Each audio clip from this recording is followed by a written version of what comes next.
Have you ever wondered why the more kindness a woman offers, the more resentment she sometimes receives in return? It seems to violate every moral lesson she was ever taught. She believed compassion would invite love. She believed patience would soften hardened hearts. She believed understanding would heal misunderstanding. Yet somewhere along the journey, an unsettling pattern emerged. The more available she became, the more invisible she felt. The more forgiving she remained, the more criticism she attracted. The more she carried the emotional burdens of others, the heavier their judgment became. This paradox has haunted humanity since the beginning of civilization. Carl Jung understood that people rarely respond to another person's true nature. They respond to what that person awakens inside them. The greatest mistake many kind women make is believing they are hated because they have failed. Often, they are hated because they unknowingly expose what others spend their lives trying to hide. Every human being carries a shadow. Not the shadow cast by sunlight, but the unseen psychological world filled with rejected emotions, buried shame, forgotten fears, denied ambitions, and painful truths. Jung described this shadow as everything the conscious personality refuses to acknowledge. It waits silently beneath the surface, influencing every judgment, every relationship, every unexplained emotional reaction. Most people never meet their shadow. Instead, they spend their lives projecting it onto someone else. And kindness has a peculiar way of becoming the perfect screen for projection. Imagine a woman who listens without interruption. She refuses to compete. She celebrates the success of others without jealousy. She remains calm during conflict. She carries herself with quiet dignity instead of demanding attention. To some, she becomes comforting. To others, she becomes unbearable. Not because she has harmed anyone.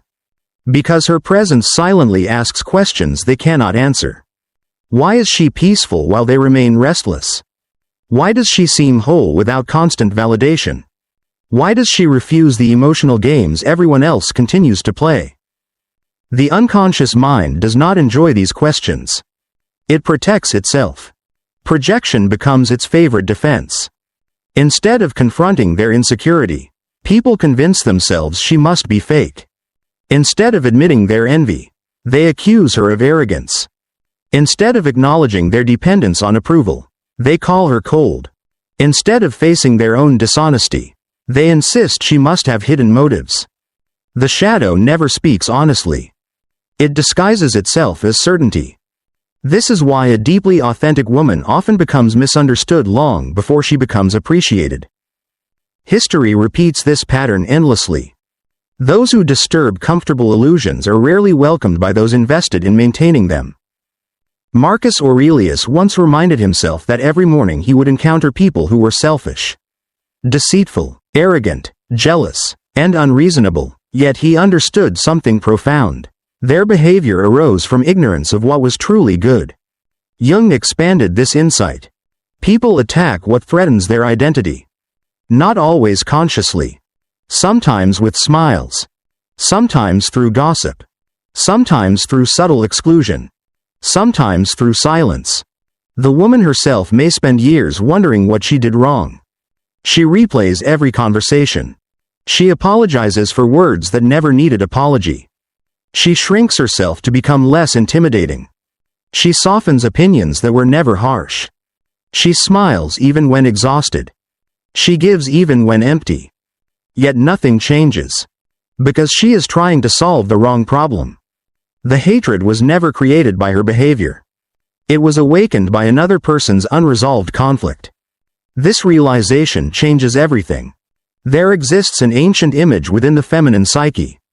Jung often spoke of archetypes, not personalities, but timeless psychological patterns living inside every soul. One of them is the nurturing woman. She comforts. She sacrifices. She forgives. She protects. She believes love can rescue broken people. This archetype carries extraordinary beauty. But when unconscious, it also becomes dangerous. Because it convinces a woman that endless giving guarantees acceptance. It whispers that if someone dislikes her, she simply has not loved enough.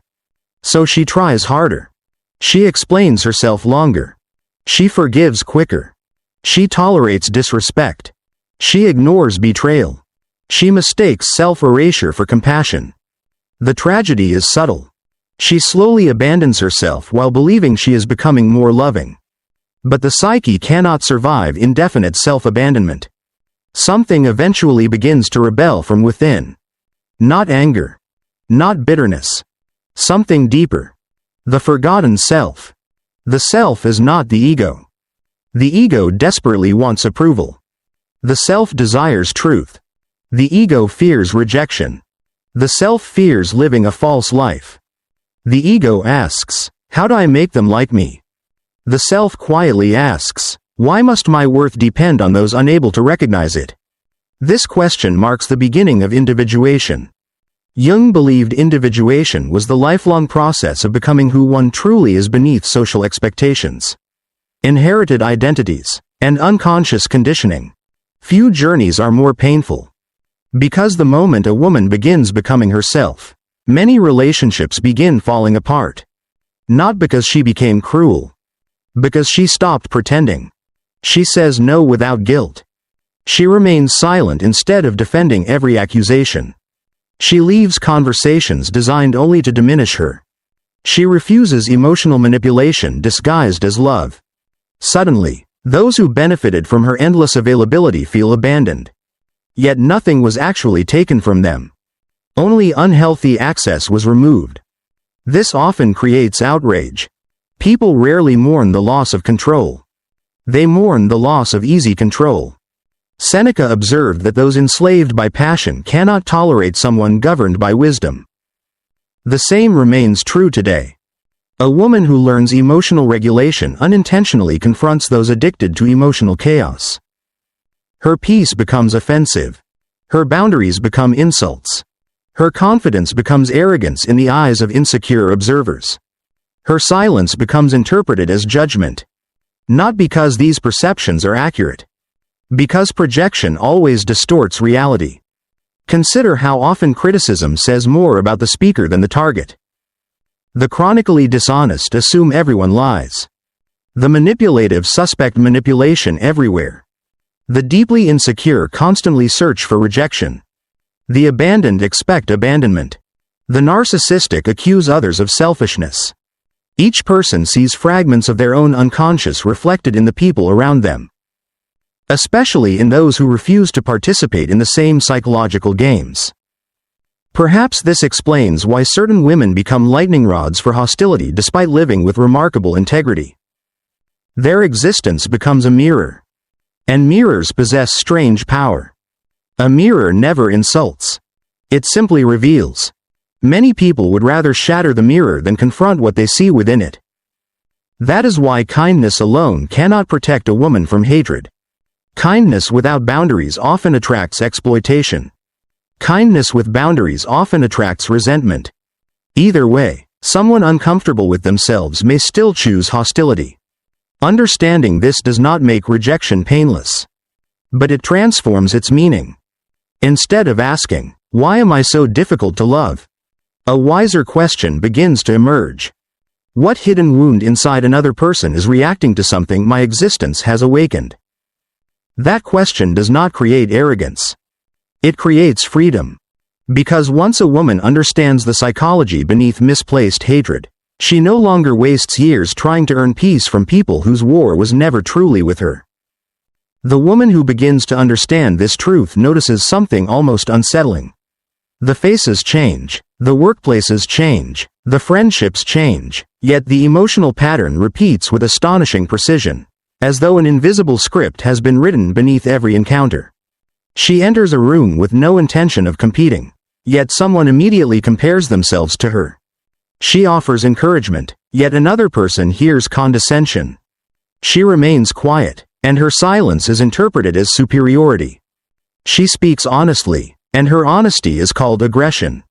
From the outside, these reactions seem irrational, but the unconscious mind has never been governed by logic alone. It speaks through symbols, emotional associations, and ancient survival instincts formed long before conscious reasoning developed. Jung understood that every relationship is also a dialogue between unconscious worlds. No one meets another person exactly as they are. They meet them through memories, through childhood wounds, through unmet needs, through forgotten humiliations, through every unresolved story they continue carrying inside. A woman may unknowingly resemble someone's emotionally unavailable mother. Another may remind a colleague of the sister who always outshined them. Her confidence may awaken the shame of a father who constantly criticized. Her compassion may expose another woman's inability to love herself. None of these reactions belong to her. Yet she becomes their stage. This explains why two people can witness the exact same woman and reach completely opposite conclusions. One describes her as warm. Another calls her manipulative. One feels inspired by her presence.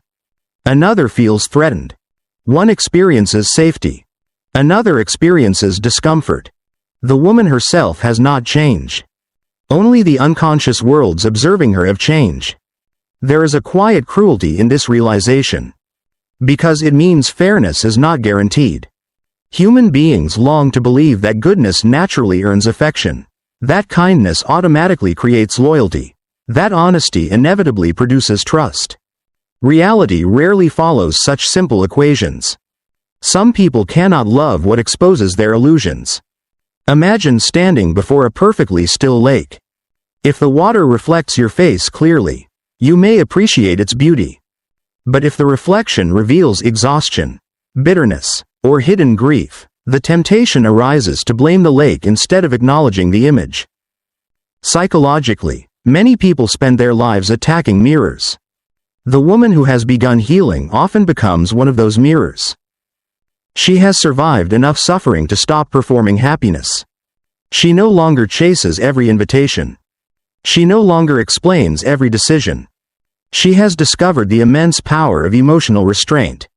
Ironically, this maturity unsettles those whose identities depend upon external drama. Chaos seeks participation. Peace quietly refuses. Epictetus once observed that no one can truly harm another person's character without that person's consent. External events may wound the body or reputation, but the soul remains governed by its own choices. Jung would likely agree while adding another dimension. The greatest danger is not what others project onto you. It is unconsciously accepting their projection as your identity. This happens far more often than most women realize. A child repeatedly called selfish eventually becomes afraid to express needs.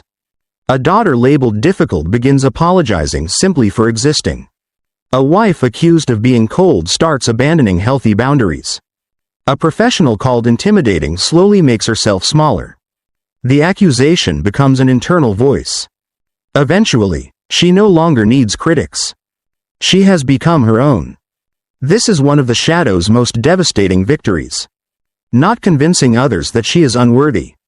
Convincing her. The unconscious does not distinguish sharply between voices heard repeatedly from outside and voices created within. Over time, criticism becomes identity. This is why healing requires more than positive thinking. It requires psychological excavation. Every painful label must be examined. Who first called her too much? Who taught her that saying no was selfish?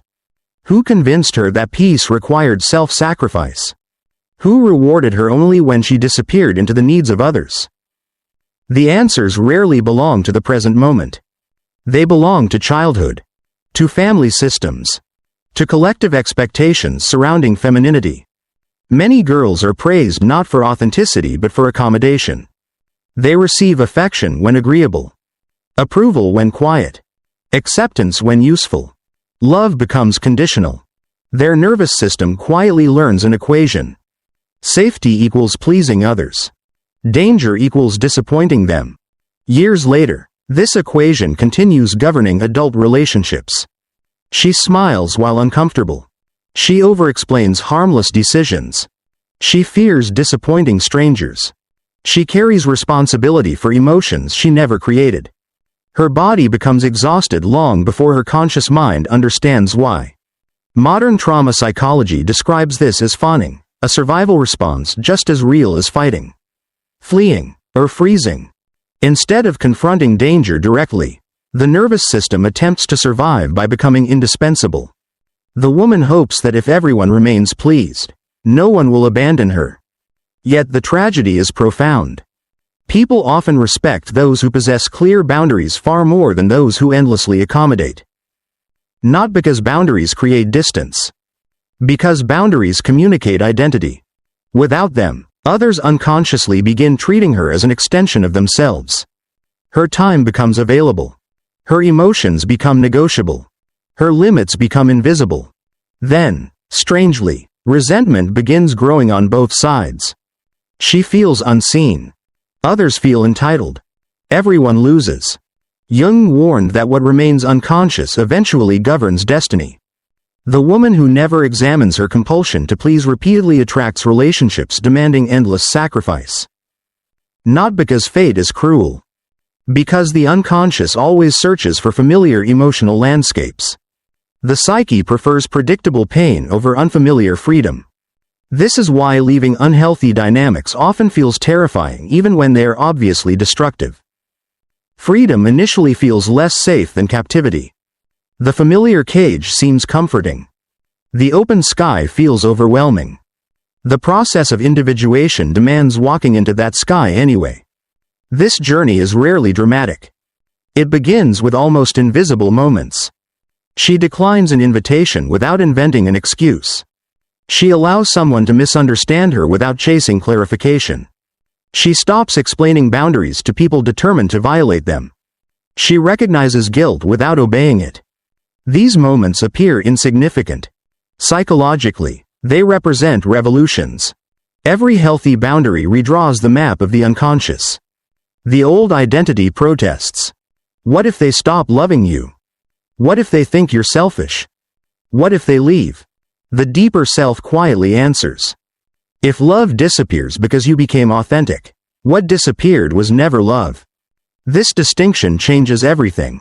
Many women mourn relationships that never truly accepted them. They mourn acceptance that depended entirely upon performance. The mask received affection. The authentic soul remained unknown. Removing that mask inevitably creates conflict. Some people celebrate her freedom. Others desperately attempt to place the mask back onto her face. They say she has changed. They say she used to be nicer. They say success has made her arrogant. In reality, something far simpler has occurred. She has stopped negotiating her dignity. The world often mistakes self-respect for rebellion. Especially when it benefits from your self-neglect. This is why hatred frequently intensifies precisely when a woman begins healing. The wounded unconscious senses it can no longer manipulate her through guilt. Its old strategies fail. Control slips away. Resentment fills the vacuum. Yet something extraordinary is happening beneath the surface. For the first time in many years, she is no longer living according to someone else's unconscious expectations. She is beginning to live according to her own soul. And the soul has never measured its value by applause. It measures itself by truth. Truth has a peculiar quality. It does not become more real because others approve of it, nor does it become less real because they reject it. It simply exists, waiting patiently beneath every mask the ego wears to survive. The woman who begins to live from this place experiences a profound internal conflict. It is not because she doubts who she is. It is because her old identity refuses to disappear quietly. For years, perhaps decades, she was rewarded for anticipating the needs of everyone around her. She learned to read subtle changes in facial expressions before anyone spoke. She sensed disappointment before it was expressed. She could feel tension entering a room almost as if it belonged to her own nervous system. This sensitivity was once necessary. Many women who become extraordinary caretakers were once children navigating emotionally unpredictable environments. They discovered that safety depended upon becoming observers. Every shift in tone mattered. Every silence carried meaning. Every expression became information. The child survived by becoming psychologically vigilant. The adult continued living that same pattern long after the danger had disappeared. Jung understood that whatever remains unresolved in childhood quietly seeks completion in adulthood. The psyche attempts to recreate familiar emotional conditions, hoping this time the ending will be different. So the woman unconsciously searches for people who need saving. Not because she enjoys suffering. Because somewhere deep within, her nervous system mistakes being needed for being loved. She becomes the counselor who is never heard. The loyal friend everyone calls during a crisis but forgets when life becomes joyful. The partner who forgives endlessly while receiving very little understanding in return. She tells herself she is simply compassionate. Often she is.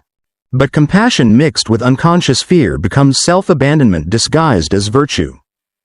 The distinction is subtle. One arises from abundance. The other arises from survival. This is why some of the kindest women eventually become the most exhausted. Their kindness has stopped being a gift. It has become a strategy. A strategy to prevent rejection. A strategy to avoid conflict. A strategy to earn belonging. The tragedy is not that they love too much. It is that they have forgotten someone deserving of that love. Themselves. Carl Jung wrote, "Until you make the unconscious conscious, it will direct your life and you will call it fate." Many women believe fate has surrounded them with ungrateful people. Sometimes that is true. But often something deeper is happening. The unconscious is repeating an ancient contract. If I give enough, perhaps this time I will finally be chosen. Yet no amount of giving can heal a wound created by conditional love. Because the wound was never about generosity. It was about worth. Worth cannot be negotiated. It cannot be purchased through sacrifice. It cannot be secured through perfection. It either exists within, or every relationship becomes an attempt to borrow it from someone else. And borrowed worth is always temporary. This is why hatred from others feels so devastating when self-worth depends upon external acceptance. Every criticism feels like evidence. Every rejection feels like proof. Every misunderstanding becomes another courtroom where the woman places herself on trial. She becomes both the accused and the judge. The verdict is almost always the same. Not enough. But whose voice is delivering that sentence? Rarely her own. It is the accumulated echo of teachers who confused obedience with goodness. Parents who praised achievement more than authenticity. Partners who loved possession more than partnership. A culture that celebrated women for shrinking gracefully. The psyche absorbs these voices until they become indistinguishable from personal belief. Then one day something remarkable happens. Not loudly. Not dramatically. Quietly. She grows tired. Not tired of loving. Tired of abandoning herself in the name of love.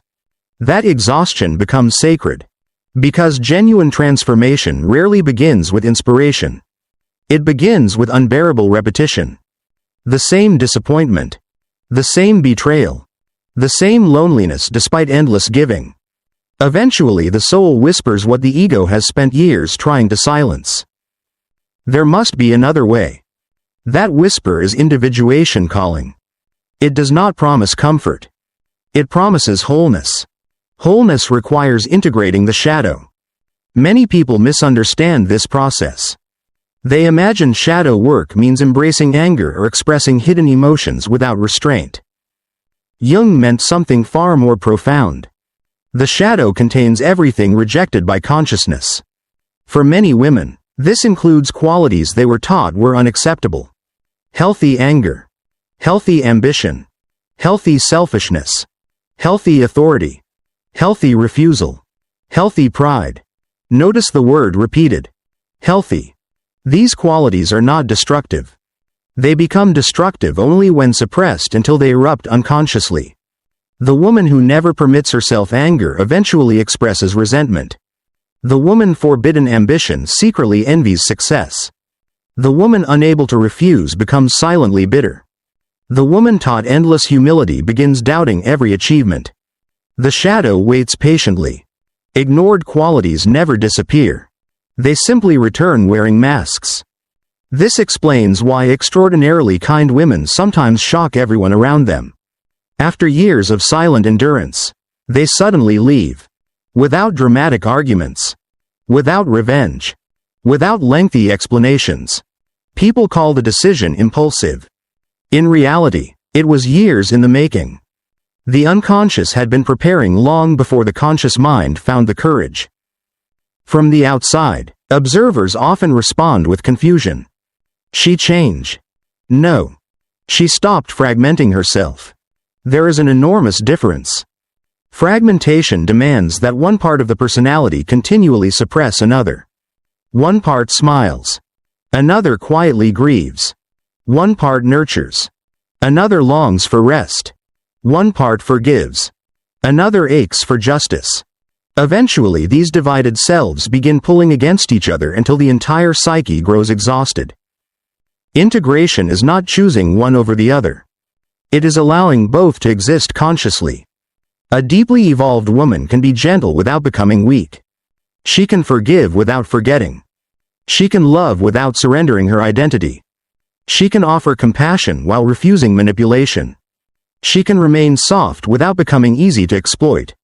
This is the feminine archetype in its mature form. Not passive. Not aggressive. Integrated. The world often struggles to understand such women. People accustomed to extremes search for familiar categories. If she is kind, they expect compliance. If she is confident, they expect coldness. If she is nurturing, they expect self-sacrifice. If she establishes boundaries, they assume hostility. Integrated people confuse those who think only in opposites. This confusion often becomes criticism. But criticism no longer carries the same weight. Because something inside her has shifted. She no longer asks every room for permission to exist. She enters knowing she belongs to herself first. And there is something almost mystical about a woman who belongs to herself. She cannot be manipulated by praise because she no longer depends upon it. She cannot be destroyed by rejection because she understands projection. She cannot be purchased through approval because her identity is no longer for sale. This does not make her emotionally distant. Quite the opposite. She becomes capable of genuine intimacy for the first time.